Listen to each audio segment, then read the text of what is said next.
First on 4, a federal appeals court ruled the Trump administration can continue to enforce a policy that returns asylum seekers to Mexico while they wait for an immigration court to hear their cases. CBS 4's Sandra Garcia joins us live in Brownsville with more on what this means. Sandra.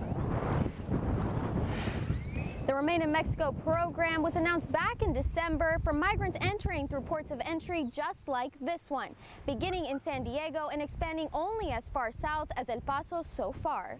Traditionally, the United States, the longstanding principle was that you had to actually make it to the United States in order to claim asylum.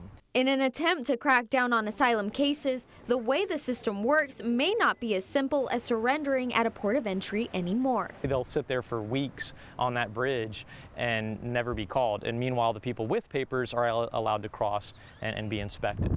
The United States Ninth Circuit Court of Appeals ruled in favor of a policy that allows the government to keep asylum seekers waiting to hear their case in Mexico. President Trump tweeted about the decision this morning, saying, "Big court win at our southern border. We are getting there and wall is being built." We reached out to the Department of Homeland Security for comment, but did not hear back. These people, when they're turned away at the bridge, there are literally warehouses of human beings on the Mexican side of the border that are waiting to cross illegally. One local immigration attorney says the more difficult it is to seek asylum, the more likely it is to see undocumented immigrants use coyotes to cross illegally instead. Asylum seekers wouldn't have that problem. If they could just present themselves at the bridge, they wouldn't have to ever pay a criminal organization any money.